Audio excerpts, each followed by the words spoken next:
അപ്പോൾ സിനിമയിൽ അത്രയും മോശമാണോ എന്നല്ല. സിനിമയിൽ ഒരു സിനിമയുടെ ഷൂട്ടിംഗ് നടക്കുക എന്ന് പറയുമ്പോൾ സാധാരണ നമ്മളിപ്പോൾ സർക്കാർ സ്ഥാപനം എന്നൊക്കെ പറയുമ്പോൾ അവിടെ രാവിലെ വരുന്നു, വൈകുന്നേരം തിരിച്ച് വീട്ടിൽ പോകാം. അത് ഹോസ്പിറ്റലാണെങ്കിലും മറ്റേത് തൊഴിലിടും. പക്ഷേ സിനിമയിൽ അങ്ങനെയല്ല. സിനിമയിൽ ഒരു പടം ചിലപ്പോൾ 40-45 ദിവസം ഇവർ ഒന്നിച്ചാണ് അഭിനയിക്കുന്നതും ഇടപഴകുന്നതും എല്ലാം ഒന്നിച്ചാണ്. അപ്പോൾ സ്വാഭാവികമായും അവിടെ കുറെ കൂടെ ഫ്രീഡം അധികമാണ്. അങ്ങനെയുള്ളൊരു രംഗമാണല്ലോ ഇത്. അപ്പം അതുകൊണ്ട് തന്നെ ഒരു സംശയ കണ്ണോ അല്ലെങ്കിൽ മറ്റുള്ളവർക്ക് ചൂഷണം ചെയ്യാൻ കുറച്ചുകൂടി ഒരു വലിയ പ്ലാറ്റ്ഫോമോ തുറന്നു കൊടുക്കുന്നുണ്ടാകാം. അവിടെ നിന്നൊക്കെ നമുക്ക് വളരെ ഈസി ആയിട്ട്, ഞാൻ വീണ്ടും വീണ്ടും പറയുകയാണ്, വളരെ ഈസി ആയിട്ട് തന്ത്രപൂർവ്വം ബുദ്ധിപൂർവ്വം അവിടുന്ന് രക്ഷപ്പെടാൻ സാധിക്കും. ഒന്നും നഷ്ടപ്പെടില്ല. ഒന്നും നഷ്ടപ്പെടില്ല എന്ന് വെച്ചാൽ എന്താണ്, ലോകത്തെ ഒരു മനുഷ്യന് കിട്ടുന്ന ഏറ്റവും വലിയ ഭാഗ്യമാണോ ഒരു സിനിമയിൽ അവസരം കിട്ടുക എന്നാണ്? വേറെ എന്തെങ്കിലും ജോലി ചെയ്ത് ജീവിക്കണം, വേറെ ജോലി ചെയ്യണം. കൈയും കാലും നല്ല സ്വാധീനമുണ്ടെങ്കിൽ ഞാൻ എന്ത് ജോലി ചെയ്തും ജീവിച്ചോളാം, എനിക്ക് ഇങ്ങനെയുള്ള എന്ന് തീരുമാനിക്കാനുള്ള സ്വാതന്ത്ര്യമുണ്ട്. അത് തീരുമാനിക്കണം. ചില കുട്ടികൾ ഭയങ്കര പാഷനായിട്ട് ഇതിലേക്ക് വരും. അവർക്ക് ഇതല്ലാതെ വേറൊന്നും ചെയ്യാൻ അറിയില്ല എന്നാണ് അവർ സ്വയം വിചാരിച്ചുകൊണ്ടിരിക്കുന്നത്. നമ്മൾ ജനിക്കുമ്പോൾ നമ്മൾ പിന്നെ നടനാവും നടിയാവും എന്നും പറഞ്ഞുകൊണ്ടാണോ ജനിക്കുന്നത്? അല്ലല്ലോ. അത് പിന്നീട് നമുക്ക് അതിലേക്ക് ഒരു അട്രാക്ഷൻ വരുന്നു. റിയൽ സിനിമയോട് സത്യസന്ധമായ പാഷൻ ഉണ്ടെങ്കിൽ ആർക്കും നമ്മളെ ചൂഷണം ചെയ്യാൻ പറ്റില്ല. നമുക്ക് ഫേമസ് ആണ് നമ്മുടെ ലക്ഷ്യമെങ്കിൽ, സാമ്പത്തികമാണ് നമ്മുടെ ലക്ഷ്യമെങ്കിൽ, എല്ലാവർക്കും നമ്മളെ എളുപ്പം ചൂഷണം ചെയ്യാം. അതാണ് ചേച്ചി കലയെ യഥാർത്ഥ കല നമുക്കുണ്ടാവണം, കഴിവുണ്ടാവണം എന്ന് പറയുന്നതിന് അർത്ഥം. Okay, clear. അടുത്ത ചോദ്യം. മലയാള സിനിമയെ ഭരിക്കുന്ന ഒരു പവർ ഗ്രൂപ്പ് ശരിക്കും അതൊരു മിഥ്യയാണോ? അങ്ങനെ ഒരു സംഭവം ഉണ്ടോ? ഉണ്ട്. അതില്ലാന്ന് ഞാൻ പറയുമൊന്നുമില്ല. അതൊക്കെ ഉണ്ട്. അതിൽ പെണ്ണുങ്ങളും ഉണ്ട്, ആണുങ്ങൾ മാത്രമേ. നമ്മൾ ആ പട്ട ആണുങ്ങൾക്ക് മാത്രം ചാർത്തി കൊടുക്കേണ്ട ആവശ്യമില്ല, സ്ത്രീകളും ഉണ്ട്. പല പല രീതിയിലാണെന്നോ. ഞാൻ ഒരു കാര്യം പറയാം. ഇപ്പോൾ നമ്മൾ നടന്മാരെ എടുക്കുകയാണെങ്കിൽ ഇപ്പോൾ ഒരുവിധപ്പെട്ടതിനൊരു 7-8 നടന്മാർ വരെ നമ്മൾ മലയാളികൾ മുഴുവൻ പറഞ്ഞ രണ്ടുപേര് എന്ന് പറയും. മോഹൻലാലിൻ്റെയും മമ്മൂട്ടി അങ്ങനെയൊന്നുമല്ല. അതല്ലാത്ത നടന്മാരുണ്ട്. എനിക്ക് ഇന്ന നായിക മതി, എനിക്ക് ഇന്ന ക്യാമറ മതി, ഇന്ന സ്ക്രിപ്റ്റ് മതി, ഇന്ന ആളുടെ കഥ വേണ്ട എന്നൊക്കെ പറയുന്നുണ്ട്. കാരണം എല്ലാവർക്കും തിയേറ്റർ മാർക്കറ്റുണ്ട്.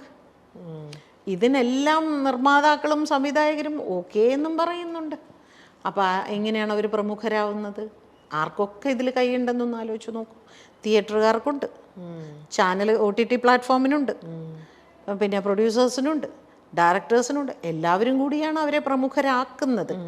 അയ്യോ, അങ്ങേരില്ലാതെ പറ്റില്ല. അപ്പം അങ്ങനെ ഒട്ടുമിക്ക നടന്മാർക്കും അങ്ങനെ സജഷൻസ് ഉണ്ട്. പക്ഷേ ഒരിക്കലും ഒരു നടിക്ക് എനിക്ക് ഇന്ന നായകൻ വേണം എന്ന് പറയാനുള്ളൊരു പവർ ഇവിടെ ഇല്ല. പക്ഷേ പിന്നെ എങ്ങനെയാണ് ഇതിൽ സ്ത്രീകൾ പ്രമുഖരാകുന്നത് എന്ന് ചോദിക്കും.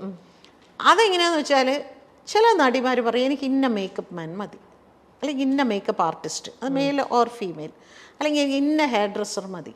അപ്പോൾ പ്രൊഡ്യൂസർക്ക് ഇഷ്ടമുള്ള അല്ലെങ്കിൽ കമ്പനിക്ക് ഇഷ്ടമുള്ള ഒരു ഹെയർ ഡ്രസ്സറെയോ ഒരു മേക്കപ്പ് മാനെയോ അവർക്ക് വെക്കാൻ പറ്റില്ല. അങ്ങനെ നോക്കുകയാണെങ്കിൽ എല്ലാവരും പ്രമുഖരാണ്. എല്ലാവരും അവരവർക്ക് ആവശ്യമുള്ള ആളുകളെയാണ് അവർ ചൂസ് ചെയ്തുകൊണ്ടിരിക്കുന്നത്. എനിക്ക് ഇന്ന കോസ്റ്റ്യൂമർ മതി, അവരാണ് എനിക്ക് കറക്റ്റായിട്ട് കോസ്റ്റ്യൂം ഡിസൈൻ ചെയ്ത് തരുന്നത്. ഈ ഇന്ന ഹെയർ ഡ്രസ്സർ, അവർ മനോഹരമായിട്ട് എനിക്ക് ഹെയർ സ്റ്റൈൽ ചെയ്ത്, ഇവരെല്ലാവരും. അപ്പോൾ അങ്ങനെ ഒരു ആർട്ടിസ്റ്റ് ഒരു ഹെയർ സ്റ്റൈലിസ്റ്റിനെ കാസ്റ്റ് ചെയ്യുമ്പോൾ ചൂസ് ചെയ്യുമ്പോൾ അവരഭിനയിക്കുന്ന സിനിമകളിലെല്ലാം അവരായിരിക്കും. അപ്പം മറ്റവർക്ക് പണിയുണ്ടാവില്ല. അതൊക്കെ പ്രമുഖർ തന്നെയാണ്. ഇപ്പം ഞങ്ങളുടെ ഡബ്ബിങ്ങിൻ്റെ ഞാൻ പറയാം, നായിക ശബ്ദം മറ്റുള്ളതിലൊന്നും ഇവരാരും ഇടപെടില്ല. അതായത് നടന്മാർ അവർ പറയാറുണ്ട്, അവരുടെ ശബ്ദം വേണ്ട, നായികമാരുടെ വേണ്ടി പറയും. ആ നായിക പോലും ചിലപ്പോൾ അങ്ങനെ പറയാറില്ല, പക്ഷെ നടന്മാർ പറയും. അത് പ്രത്യേകിച്ച് മലയാള സിനിമയിലെ ഏറ്റവും വലിയൊരു നടൻ തന്നെ എൻ്റെ ഒരുപാട് സിനിമകൾക്ക് അദ്ദേഹം പറഞ്ഞിട്ടുണ്ട്, അവർ വേണ്ട, നമുക്ക് മറ്റവരെ അവർ വേണ്ട ഒരുപാട് സിനിമകൾക്ക് പറഞ്ഞിട്ടുണ്ട്. എനിക്ക് ഞാൻ പിന്നെ അതൊരു വലിയ വിഷയമാക്കാതെ ഓക്കെ അതിനെന്താ എന്ന് പറഞ്ഞ് ഞാനിവിടെ വേറെ പടം ചെയ്യാതിരിക്കുന്നുണ്ടോ, ഞാൻ വേറെ സിനിമകൾ ചെയ്യുന്നുണ്ട്, അങ്ങനെ തന്നെ ആയിക്കോട്ടെ.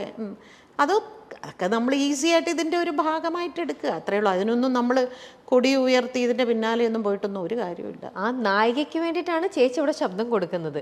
നായികയ്ക്ക് അവിടെ ഒരു വോയിസും ഇല്ല. ആ സിനിമയിലെ നായകനാണ് തീരുമാനിക്കുന്നത് ആരാർക്ക് എന്ത് ശബ്ദം കൊടുക്കണം എന്നുള്ളത്.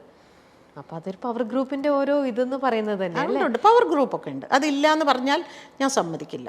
ഓക്കെ, പവർ ഗ്രൂപ്പിൽ സ്ത്രീകളുടെ റോള് താരതമ്യേന കുറവാണ് എന്നുള്ളതേ ഉള്ളൂ. കയറി നിൽക്കുന്ന തീർച്ചയായിട്ടും പുരുഷന്മാർ തന്നെയാണ്. ഈ സ്ത്രീകളാണെങ്കിൽ പോലും, സ്ത്രീകൾക്ക് ഇപ്പൊ ചേച്ചി പറഞ്ഞു പുരുഷന്മാരെ നായകനെ ഡിസൈഡ് ചെയ്യാനുള്ള ഒരു പവർ അവർ അല്ലെങ്കിൽ ഒരു വോയിസ് ഉണ്ടാവില്ല.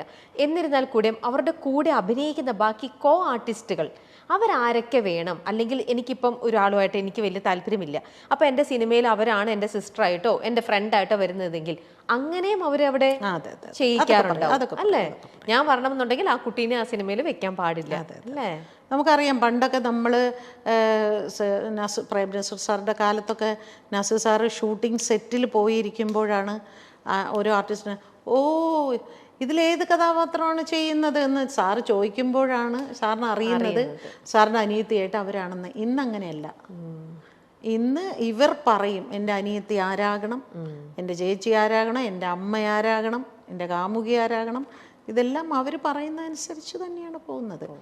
പക്ഷെ അതൊന്നും ഒരു നിയമം കൊണ്ടൊന്നും അതൊന്നും മാറ്റാനൊന്നും പറ്റില്ല. പക്ഷെ അത് മലയാളത്തിൽ മാത്രമല്ലല്ലോ ഇപ്പൊ ഉള്ളത്, ഇവിടെ കുറവാ അല്ലേ? പുറത്തേക്കൊക്കെ ഇവിടെ കുറവാണ്. അവിടെ ഏത് തിയേറ്റർ റിലീസ് ചെയ്യണമെന്ന് വരെ അവർ തീരുമാനിക്കും. ഏത് പിന്നെ സെന്ററിലേക്ക് ഇത് പോകണം, എവിടെയൊക്കെ പോകണം, ഇത് എങ്ങനെ റിലീസ് ചെയ്യണം, എന്ന് റിലീസ് ചെയ്യണം എന്ന് വരെ അവർ പറയും. ഇവിടെ പക്ഷെ അത്രയായിട്ടില്ല. നമ്മുടെ പവർ ഗ്രൂപ്പ് ഇനിയും അവരുടെ ലെവലിൽ വളരേണ്ടിയിരിക്കുന്നു. ഓക്കെ, സിനിമാ മേഖലയിൽ നടക്കുന്ന പ്രശ്നങ്ങൾ പുറത്തു വരുന്നത് മറ്റു മേഖലകളിലും നവീകരണത്തിന് വഴിതെളിക്കുമോ? സിനിമയിൽ വരുന്നത് മറ്റു മേഖലകളിൽ നമ്മുടെ ഇപ്പം നടന്നുകൊണ്ടിരിക്കുന്ന സംഭവം സിനിമയിൽ മാത്രമുള്ളതല്ലല്ലോ. ഈ സംഭവങ്ങളൊക്കെ വേറെ ഏത് ഇൻഡസ്ട്രിയിലും വേറെ എല്ലാ മേഖലകളിലും ഉള്ളതാണ്. അല്ല, ഇതുപോലെ ഒരു കമ്മിറ്റി എല്ലാ മേഖലയിലും വരണം എന്ന് എനിക്കൊരാഗ്രഹമുണ്ട്. രാഷ്ട്രീയത്തിൽ ഒരു കമ്മിറ്റിയെ കൊണ്ടുവരണം. എത്രമാത്രം ഇത്തരത്തിലുള്ള പ്രശ്നങ്ങൾ അവിടുത്തെ സ്ത്രീകൾ അനുഭവിക്കുന്നുണ്ട് പറയണം. അതുപോലെ ആശുപത്രികളിൽ, ജോലി സ്ഥലങ്ങളിൽ, പിന്നെ ഈ പറയുന്ന സർക്കാർ, ഇവിടെയൊക്കെ ഇതുപോലെ ഓരോ കമ്മിറ്റി വെക്കട്ടെ. അപ്പം അറിയാം. ഇപ്പോൾ സിനിമയാണല്ലോ ഏറ്റവും അധികം ചെളിവാരി എറിഞ്ഞുകൊണ്ടിരിക്കുന്നത്. ഇനി മീഡിയക്കുള്ളിലും വരണം. സ്ത്രീകൾ പ്രതികരിക്കാൻ മടിക്കുന്നത് ഭീഷണിയെയും വെല്ലുവിളികളെയും പേടിച്ചാണെന്ന് കരുതുന്നുണ്ടോ? ഭീഷണി ഉണ്ടാവും, ഡെഫിനറ്റ്ലി ഉണ്ടാവും അല്ലേ? അതുകൊണ്ട് തന്നെ ഞാൻ നേരത്തെ പറഞ്ഞ കാര്യത്തിലും ഉണ്ട്. ഒരു വിരട്ടലൊക്കെ എല്ലായിടത്തും ഉണ്ടാവും. ഇപ്പോൾ ഞാനിപ്പോൾ ഇവിടെ വന്നിരുന്ന് തുറന്ന് സംസാരിക്കുന്നതിന് എനിക്ക് എൻ്റെ ജീവിതത്തിൽ ഞാൻ ആദ്യമായിട്ടാണ് ഈ ഹേമ കമ്മിറ്റി റിപ്പോർട്ട് വന്നതിന് ശേഷം എൻ്റെ പ്രതികരണങ്ങൾ കൊണ്ട് എനിക്കിപ്പോൾ നിരന്തരം ഭീഷണി ഫോൺ കോൾസ് വരുന്നുണ്ട്. ഇത്രയും കാലം എനിക്ക് ഈ അനുഭവം ഉണ്ടായിട്ടില്ല.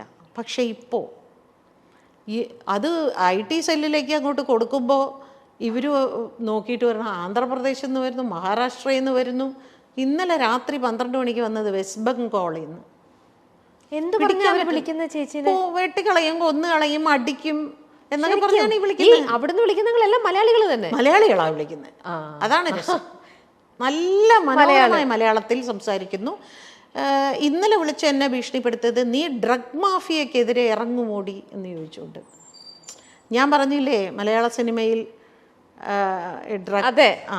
അതിനാണ് എനിക്ക് ഭീഷണി വന്നത്. പൊതുവേദിയിൽ വാക്പോരുമായി പാർവതി തിരുവോത്തും ഭാഗ്യലക്ഷ്മിയും. WCCയുമായി ബന്ധപ്പെട്ടാണ് ഇരുവരും തമ്മിൽ വാക്ക് തർക്കമുണ്ടായത്. ഭാഗ്യലക്ഷ്മി പലപ്പോഴായി WCCക്കെതിരെ ഉന്നയിക്കുന്ന വിമർശനങ്ങൾ ഇതാദ്യമായിട്ടാണ് നേർക്കുനേർ ചർച്ചയാകുന്നത്. അത്യന്തം നാടകീയമായിരുന്നു ഇരുവരുടെയും ചോദ്യങ്ങളും ഉത്തരങ്ങളും. കേരള ലിറ്ററേച്ചർ ഫെസ്റ്റിവൽ വേദിയിൽ സ്ത്രീയും സിനിമയും എന്ന വിഷയത്തെ ആസ്പദമാക്കിയുള്ള ചർച്ചയ്ക്കിടയിലായിരുന്നു സംഭവം. സിനിമാ ലോകത്ത് സ്ത്രീകൾ അനുഭവിക്കുന്നതും നേരിട്ടതുമായ വിഷയങ്ങളും ഹേമ കമ്മിറ്റി റിപ്പോർട്ടും പരാമർശിച്ച് സംസാരിച്ച പാർവതി WCC സിനിമയിലെ സ്ത്രീകൾക്കായി തുറന്നു വയ്ക്കുന്ന ഇടത്തെപ്പറ്റി സംസാരിച്ചു. നമുക്ക് എന്തും തുറന്നു പറയാനുള്ള ഒരു ഇടമുണ്ട്. അവിടെ ആർക്കും വന്ന് പറയാനുള്ളത് പറയാം. വിമർശിക്കാനുള്ളവർക്കും അവിടേക്ക് വരാമെന്ന് പാർവതി പറഞ്ഞു. ഇതിനു മറുപടിയായിട്ടാണ് കാണികൾക്കിടയിൽ നിന്ന് ഭാഗ്യലക്ഷ്മി സംസാരിച്ചു തുടങ്ങിയത്. WCCയോടുള്ള നിർദ്ദേശം എന്ന മട്ടിലാണ് ഭാഗ്യലക്ഷ്മി സംസാരിച്ചു തുടങ്ങിയത്. ഈ ഓർഗനൈസേഷൻ കുറച്ചുകൂടി ആളുകൾക്ക് സംരക്ഷണം കൊടുക്കുന്ന രീതിയിലാകണം. ഇരുന്ന് സംസാരിക്കാനും അവരോടൊപ്പം കുറച്ചു സമയം ചെലവഴിക്കാനുമുള്ള ഒരു സ്പേസ് നൽകാനുള്ള ഒരു ശ്രമം WCC നടത്തിയാൽ നല്ലതാണെന്ന് എനിക്ക് തോന്നുന്നു. കുറെ കൂടി ആളുകൾ നിങ്ങളിലേക്ക് വരാൻ ശ്രമിക്കും. ഞങ്ങൾ എങ്ങനെയാ മാഡം അവരുടെ അടുത്തേക്ക് പോകേണ്ടത് എന്ന് എന്നോട് സ്ത്രീകൾ ചോദിക്കാറുണ്ട്. ഡബ്ബിംഗ് ആർട്ടിസ്റ്റുകളല്ല, അവർക്ക് പരാതിയില്ല എന്ന് തന്നെ വെച്ചോളൂ. ചോദിക്കുന്നത് മറ്റൊരുപാട് ആർട്ടിസ്റ്റുകൾ, ടെക്നീഷ്യൻസ് ആയിട്ടുള്ള സ്ത്രീകൾ, അങ്ങനെ പലരും. ഞങ്ങൾ എങ്ങനെയാ മാഡം അങ്ങോട്ട് പോകേണ്ടത്, ആരുടെ അടുത്തേക്കാണ് പോകേണ്ടത് എന്ന് ചോദിക്കുന്ന ഒരു ചോദ്യം ഇവിടെ നിൽക്കുന്നുണ്ട്.